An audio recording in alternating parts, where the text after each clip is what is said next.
दोस्तों, नवरात्र देवी दुर्गा का महापर्व माना जाता है। नवरात्र के 9 दिन इनके अलग अलग स्वरूपों की पूजा की जाती है। इसके साथ ही सबसे पहले दिन लोग घरों में कलश की स्थापना करते हैं और ज्वारे बूतते हैं और नवरात्र के अंत में कलश का विसर्जन और ज्वारों का विसर्जन किया जाता है।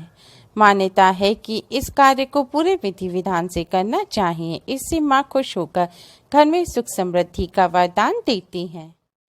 लेकिन बहुत कम लोग जानते हैं, जैसे कलश स्थापना सही विधि से और शुभ मुहूर्त में करना जरूरी होता है। इसी तरह से कलश का विसर्जन भी सही विधि और शुभ मुहूर्त में करना जरूरी होता है। तभी कलश स्थापना और नवरात्र पूजा और व्रत के शुभ फल प्राप्त होते हैं। दोस्तों, आज की इस वीडियो में हम आपको बताएंगे नवरात्र में स्थापित किए हुए कलश का विसर्जन कब करना चाहिए, चौकी कब हटाएं, माता दुर्गा की चौकी कब हटाएं, ज्वारों का क्या करें, श्रृंगार की सामग्री का क्या करें और पूजन की सारी सामग्री का क्या करें। कलश के नारियल का क्या करें, कलश के जल का क्या करें, अखंड ज्योत कब तक जलाए रखें और घट विसर्जन करते समय किन बातों का ध्यान रखें। दोस्तों, कुछ लोग अष्टमी के दिन कन्या पूजन और हवन करते हैं, तो कुछ नवमी के दिन कन्या पूजन और हवन करते हैं और उसके बाद कलश का विसर्जन करते हैं। लेकिन यह विधि गलत है। आप चाहे अष्टमी को कन्या पूजन करते हो या नवमी को कन्या पूजन करते हो, लेकिन आपको कलश का विसर्जन 10वीं तिथि को ही करना है, क्योंकि शास्त्रों के अनुसार नवरात्रि के 9 दिनों तक भगवान श्री गणेश के साथ ही नवदुर्गा माँ, नवग्रह और समस्त देवी देवता घट में विराजमान रहते हैं। इसलिए घट को पूरे 9 दिनों तक स्थापित रखा जाता है और 10वीं तिथि के दिन घट का विसर्जन किया जाता है। चैत्र नवरात्रि में इस बार दुर्गा अष्टमी का पर्व 29 मार्च दिन बुधवार को है और रामनवमी महानवमी का पर्व 30 मार्च दिन गुरुवार को मनाया जाएगा। दुर्गा अष्टमी और महानवमी पर पूरा दिन कन्या पूजन हवन के लिए शुभ रहेगा। अष्टमी या नवमी तिथि को हवन करने के बाद कन्याओं का पूजन करना चाहिए। कन्याओं को भोजन कराना चाहिए। अपने सामर्थ्यानुसार कन्याओं को भेंट देनी चाहिए। कन्याओं को नवदुर्गा माँ का स्वरूप माना जाता है। कन्या पूजन करने से नवरात्रि व्रत और पूजन का पूर्ण फल प्राप्त होता है। नवमी पर भी संध्या काल के समय घट के सामने दिया जलाकर माता रानी की आरती करें। कलश विसर्जित करने के लिए 10वीं पर सुबह उठकर स्नान करके स्वच्छ लाल, पीले या फिर गुलाबी रंग के वस्त्र धारण करें। फिर रोजाना की तरह माता रानी की पूजा करें। माता रानी को स्नान कराकर श्रृंगार करें और फिर माता रानी के सामने एक शुद्ध घी का दिया जलाएं और कलश के सामने भी एक शुद्ध घी का दिया जलाएं। फिर माता रानी को भोग लगाएं और कलश पर भी भोग लगाएं। उसके बाद थोड़े से साबुत चावल हाथ में लेकर और थोड़े से पुष्प हाथ में लेकर माता रानी को पुष्प अर्पित करें और फिर इसी तरह कलश पर भी पुष्प अर्पित करें।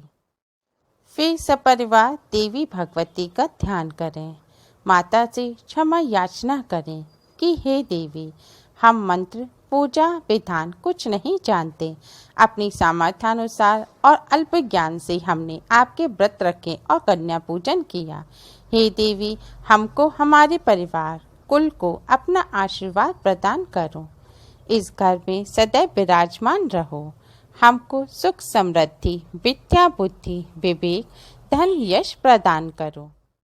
फिर देवी सूक्तम का पाठ करें। फिर माता रानी के इस मंत्र का 11 बार जाप करें। मंत्र है, या देवी सर्वभूतेषु शांति रूपेण संस्थिता, नमस्तस्यै नमस्तस्यै नमस्तस्यै नमो नमः। अब भगवान श्री गणेश, नवदुर्गा माँ और समस्त देवी देवताओं भगवान जी से हाथ जोड़कर प्रार्थना करें कि भगवान जी, आज हम इस कलश को विसर्जित कर रहे हैं। आप कलश में से निकलकर हमारे घर, हमारे मंदिर में हमेशा के लिए वास करें।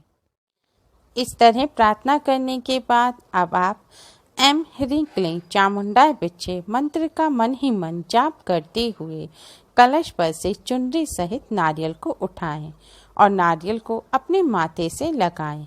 अब इस नारियल को चुनरी सहित अपनी माँ, पत्नी या बहन की गोद में रखें।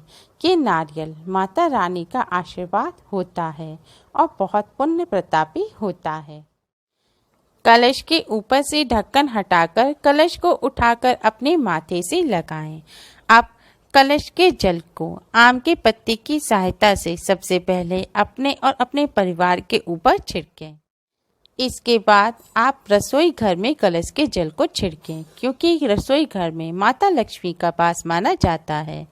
रसोई घर में जल छिड़कने के बाद अब आप कलश के जल को अपने पूरे घर में छिड़कें। अपने मुख्य दरवाजे पर भी छिड़कें। ध्यान रखें, कलश के जल को अपने बाथरूम में और कूड़ा रखने के स्थान पर ना छिड़कें। घर के मुख्य द्वार पर भी कलश के जल को जरूर छिड़कें। पूरे घर में जल छिड़कने के बाद अब आप कलश में से थोड़ा थोड़ा जल अपने और अपने परिवार के सहित प्रसाद के रूप में ग्रहण करें। इसके बाद बचे हुए कलश के जल को आप तुलसी जी की जड़ में या फिर साफ जगह पर लगे हुए किसी भी पौधे की जड़ में चढ़ा दें।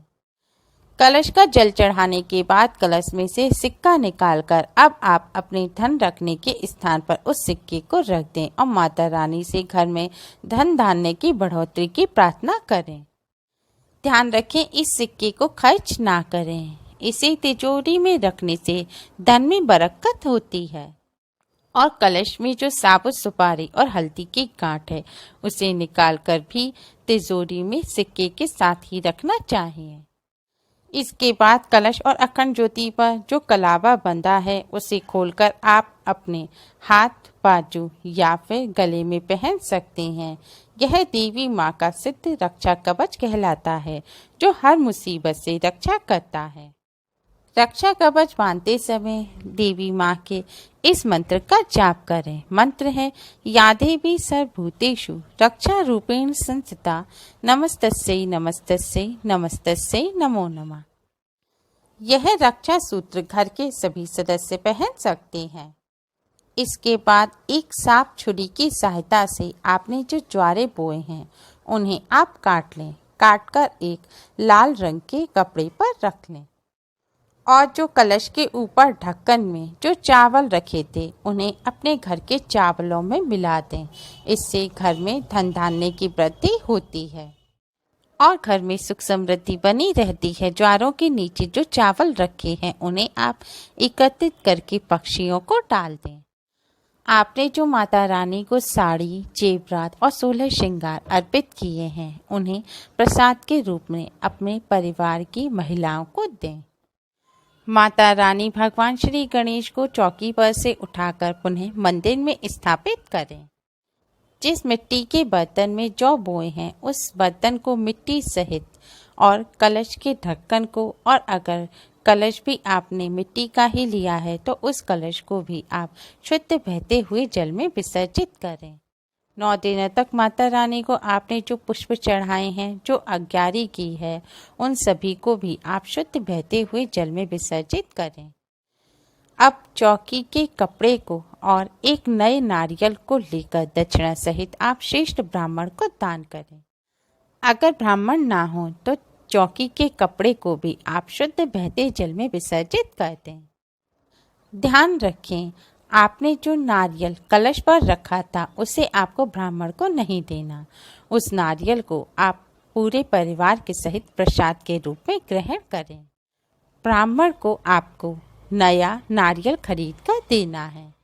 जो जौ काटे हैं उसमें से थोड़े से जौ आप उठाकर अपने भाई के कान पर लगाकर भाई का टीका करें और बचे हुए जौ जब थोड़े सूख जाएं तब उन्हें लाल कपड़े में बांधकर आप अपने घर की तिजोरी में रखें।